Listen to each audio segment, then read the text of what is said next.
Hello guys, everyone, welcome back my another video লৈ এতিয়া মই মহাবাহু ব্ৰহ্মপুত্ৰ নদীত গা ধুই আছো যেহেতু গৰম দিনত নদীৰ পানী এনেই ঠাণ্ডা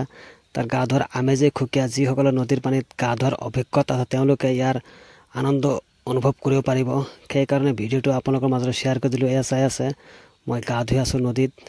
মহাবাহু ব্ৰহ্মপুত্ৰ নদীত এয়া বাকি লৰাবোৰে গা ধুই আছে এয়া চাই আছে কি ধুনীয়া পৰিবেশ গা ধোৱাৰ আমেজে খুকিয়া যেহেতু নদীৰ পানী এয়া চাই আছে মহাবাহু ব্ৰহ্মপুত্ৰ নদীৰ পানী কি ধুনীয়া সাফা পৰিষ্কাৰ অলপো লেতেৰা নাই এই ব্যস্ততাৰ মাজতো অলপ সময় ওলাই নদীৰ পাৰত ফুৰিব আহিছিলো বাকি মানুহবোৰ গা ধুই আছে তেওঁলোকক দেখি ময়ো নদীৰ পানীত গা ধুবলৈ নামি গলো মনটো ধৰি ৰাখিব নোৱাৰিলো যেহেতু মোৰো শৈশৱকালটো নদীৰ লগত জড়িত এয়া চাই আছে মই গা ধুই আছো একদম মুক্ত মানে কোনো বাধা নাই কোনো নিষেধাজ্ঞা নাই গা ধুই আছো অকল পানী আৰু পানী চাৰিওপিনে কি ধুনীয়া পৰিবেশ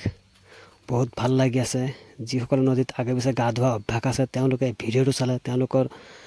পুৰণা স্মৃতিবোৰৰ কথা নিশ্চয় মনত পৰিব এয়া চাই আছে গা ধুই আছো কি ধুনীয়া পৰিবেশ লগত বাকি মানুহবোৰো গা ধুই আছে এয়া চাই আছে কিমান যে ভাল লাগি আছে এটো যিসকলে নদীত আগে পিছে গা ধুই তেওঁলোকে অনুভৱ কৰিব পাৰিব এয়া চাই আছে গৰম দিনত তাত গা ধোৱাৰ আমেজেই খুকিয়া যেহেতু নদীৰ পানী ঠাণ্ডা এয়া চাই আছে বন্ধুসকল তে মোৰ ভিডিওটো ভাল লাগিলে লাইক কমেন্ট কৰি শেয়াৰ কৰি দিবা পেজটো ফলো কৰি দিবা যাতে এনেকুৱা ধৰণৰ ভিডিও আগলৈ চাই থাকিব পাৰে।